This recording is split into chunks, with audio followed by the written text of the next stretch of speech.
ముఖ్యమంత్రి పదవి అడిగినా కూడా ఆశ్చర్యపోకండి. అంటే బీజేపీ గతంలో చేసిన పాలిటిక్స్ మనం చూసాం. శివసేన ఉద్ధవ్ ఠాక్రే ఎలా జరిగింది, తర్వాత మధ్యప్రదేశ్లో ఏం జరిగింది, అక్కడక్కడ ఎటువంటి పరిణామాలు జరిగాయో చూసాం. కాబట్టి ఇక్కడ విజయ్ ఆ రిస్క్ తీసుకోదలుచుకోలేదు కాబట్టే ఆయన డైరెక్ట్గా కాంగ్రెస్తో వెళ్ళాలనుకుంటున్నారు. 108 విజయ్ మోర్ 11 సీట్స్. ఆ 11 సీట్స్ ఎలా వస్తాయంటే ఈ అంతా కలగలిపి డిఎంకేతో ఉన్నటువంటి మిగిలిన కూటమి పార్టీలన్నీ కూడా విజయ్కి సిద్ధంగా ఉన్నాయి సపోర్ట్ ఇవ్వడానికి. సో ఎనీహౌ విజయ్ గెలిచారు. బట్ విజయ్కి ఇప్పుడు కొన్ని కష్టాలు తప్పడం లేదు. అది మెజార్టీ పూర్తి స్థాయిలో రాకపోవడంతో, ముఖ్యమంత్రి ఆయనే ఫైనల్, కానీ ఆ పూర్తి స్థాయి మెజార్టీ రాకపోవడంతోనే ఇతరుల సపోర్ట్ తీసుకోవాల్సి వచ్చింది. నిజంగానే కనుక టీవీకే విజయ్ ఒంటరిగానే మెజార్టీ సాధించి ఉంటే, ఒంటరిగానే మ్యాజిక్ ఫిగర్ కనుక సాధించి ఉంటే ఈ అష్టకష్టాలు ఏం లేకపోతుండే. ఈ పార్టీ కల్లా రియాల్లో రేపో ముఖ్యమంత్రిగా విజయ్ ప్రమాణ స్వీకారం కూడా ఉండేది. ఒకసారి రాహుల్ గాంధీ మనం ట్వీట్ చూసాం. రాహుల్ గాంధీ కూడా కంగ్రాచులేట్ చేస్తూ నేను మాట్లాడుకొచ్చాను, నేను సర్వ్ చేస్తున్నాను కూడా ఆయన చెప్పుకొచ్చారు. సో యాజ్ ఆఫ్ నౌ విజయ్కి మాత్రం ఒక అద్భుతమైనటువంటి రిజల్టే వచ్చింది. బట్ ఇప్పుడు అధికారాన్ని ఏర్పాటు చేయడం కోసం మాత్రం ఆయన కొంత సిచ్యువేషన్ ఫేస్ చేయాల్సి వస్తోంది.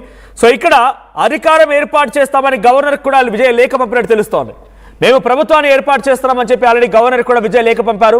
సో తమిళనాడు గవర్నర్కి విజయ్ లేఖ పంపడంతో ప్రభుత్వ ఏర్పాటుకి రంగం సిద్ధమైంది. సో మరి అక్కడ ఎటువంటి సపోర్ట్తో ఆయన వెళ్తారు, ఎవరెవరు మంత్రులుగా ప్రమాణ స్వీకారం చేస్తారో చూడాలి. ఇక్కడ ఇంట్రెస్టింగ్ విషయం ఏంటంటే తమిళనాడు గవర్నర్ గతంలో డిఎంకే స్టాలిని ఒక ముప్పు తిప్పలు పెట్టిన governor BJP RN Ravi. So గతంలో బీజేపీకి సంబంధించిన వ్యక్తి, ఆయన బీజేపీకి పార్టీలో పనిచేసిన వ్యక్తి. సో డెఫినెట్గా ఎక్కడ చూసినా దేశవ్యాప్తంగా బీజేపీ గవర్నర్ సిస్టమ్ను ఉపయోగించి తమ పరిపాలనని అక్కడ స్ట్రెంథెన్ చేయాలనుకుంటోంది, ప్రభుత్వాన్ని అణగదొక్కాలనుకుంటుంది. కాబట్టి యాజ్ లైక్ తమిళనాడులో కూడా ఇప్పుడు ఆర్ఎన్ రవి గతంలో స్టాలిన్ని ముప్పు తిప్పలు పెట్టిన వ్యక్తే. ఇప్పుడు ఆయనే మళ్ళీ టీవీకే ప్రభుత్వాన్ని ఏర్పాటు చేయబోతున్నారు. మరి ఏం జరిగిందో చూడాలి. But as of now already లేఖ కూడా పంపినట్టు తెలుస్తోంది. సో అందరినీ కలుపుకొని ప్రభుత్వాన్ని ఏర్పాటు చేయడానికి విజయ్ ప్రయత్నాలు చేస్తున్నారు. ఇప్పటికే సంప్రదింపులు కూడా మొదలయ్యాయి. ఇప్పటికే విజయ్తో కలిసి వెళ్లేందుకు కాంగ్రెస్ కూడా సుముఖంగా ఉంది. విజయ్ ఇంటికి ప్రముఖులంతా క్యూ కడుతున్నారు, పొలిటీషియన్స్ క్యూ కడుతున్నారు. విజయ్ ఇంటికి తమిళనాడులో గెలిచిన కాంగ్రెస్ నేతలు కూడా క్యూ కడుతున్నారు. కాంగ్రెస్ అధిష్టానం రాహుల్ గాంధీ సైతం క్యూ కడుతున్నట్టు తెలుస్తోంది. ఆయన కూడా ఫోన్లో సంప్రదించారు, మీరు ప్రభుత్వాన్ని ఏర్పాటు చేయండి, వీళ్ళు సపోర్ట్ యూ అని చెప్తున్నారు. అవసరమైతే మేము మా ఎమ్మెల్యేల మొత్తాన్ని కూడా మీకు సపోర్ట్ ఇవ్వమని అడుగుతాం, ఎటువంటి షరతులు లేకుండానే ప్రభుత్వాన్ని ఏర్పాటు చేయండి అనే రకం కూడా కాంగ్రెస్ పార్టీ సిగ్నల్ ఇచ్చినట్టు తెలుస్తోంది.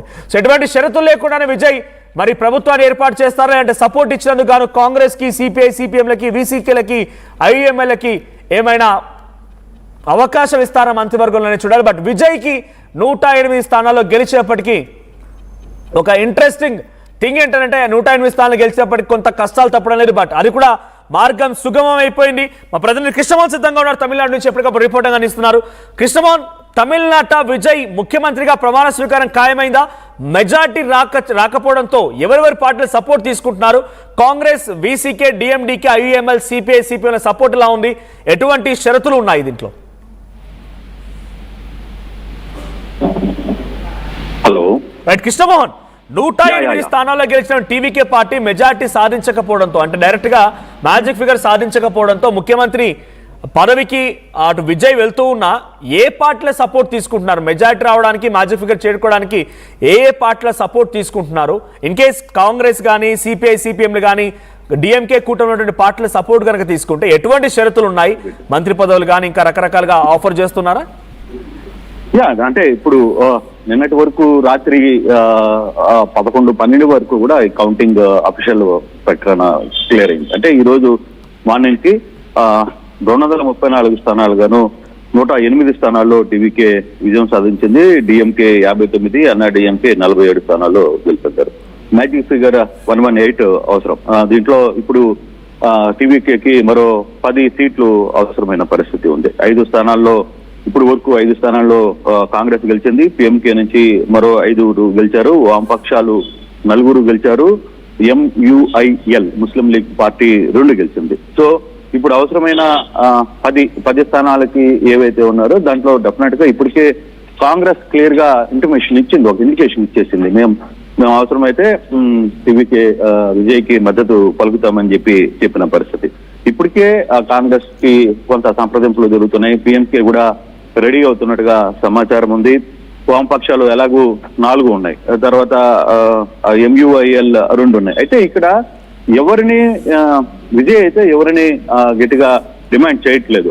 అవసరం అనుకుంటే మనకి మద్దతు ఇవ్వాలనుకున్న వాళ్ళు ఓపెన్ గా వచ్చి మద్దతు ఇచ్చే పరిస్థితి ఉంటుందని. అయితే ఇంకా మంత్రి పదవులు ఏంటి, రాయబారాలు ఏంటి, ఈ చర్చలు జరగట్లేదు. ఈ రోజు ప్రధానంగా విజయ్ ఎమ్మెల్యేలతో మాట్లాడుతున్నారు, ఎమ్మెల్యేలతో మీటింగ్ కాబోతున్నారు. ఈ ఎమ్మెల్యేల మీటింగ్ ఫర్దర్ గా జరిగిన అంశాలు ఏ విధంగా ఉన్నాయనేది చూడాలి. సో ఈ యాంగిల్లోనే ఇప్పుడు వరకు కాంగ్రెస్ కూడా అఫీషియల్ గా ప్రకటించింది కాబట్టి ఎక్కడ ఇక వేరే ఇష్యూస్ ఏమి ఉండవనేది అంటే సజావుగానే జరిగిపోతుంది. దీంట్లో రిసార్ట్లు ఏర్పాటు చేయడం లేకపోతే క్యాంపులు ఏర్పాటు చేసే పరిస్థితి ఉండదు అనేది చాలా స్పష్టంగా అర్థమవుతుంది. అంటే ఇప్పుడు వరకు మనం సినారియో అయితే ఈ మధ్యాహ్నం ఇప్పుడు ఎమ్మెల్యేలు కలిసిన తర్వాత ఏం జరగబోతుంది అనేది అంటే ఇప్పుడు డిఎంకే 59లో ఆగిపోయింది, అన్నాడీఎంకే కూడా 47లో ఆగిపోయింది. అంటే సెకండ్ ప్లేస్ డిఎంకే వచ్చేసింది. సో ఇటువంటి పరిస్థితుల్లో ఎక్కడ పెద్ద ఇష్యూ కనపడడం లేదు మనోజ్. కంప్లీట్ గా వన్ సైడ్ గా డిసైడ్ అయిపోయారు. ఇక మనం ఇవ్వాలి అనుకుంటే బహుశా కొంతమంది అన్నాడీఎంకే నుంచి కూడా కొంతమంది బయటకు వచ్చి విజయ్కి మద్దతు పలుకుతామని కూడా చెప్తున్నారు. అంటే విజయ్ ఎవరి దగ్గరికి పోయి నాకు మద్దతు ఇవ్వండి అని అడగాల్సిన అవసరం లేదు. కంప్లీట్ గా తనకి తానే తన దగ్గరికే చాలా మంది వచ్చే ప్రయత్నం ఆల్రెడీ కాంగ్రెస్ ముందుగానే ప్రకటించేసింది, తర్వాత పిఎంకే చెప్పేసింది. సో వీళ్ళందరూ ఎందుకంటే రాహుల్ గాంధీ నిన్న డైరెక్ట్ గా విజయ్తో కూడా ఫోన్ చేసి మాట్లాడారు, కాంగ్రెస్ చేశారు. సో ఈ యాంగిల్ జరుగుతోంది కాబట్టి ఎక్కడ అంత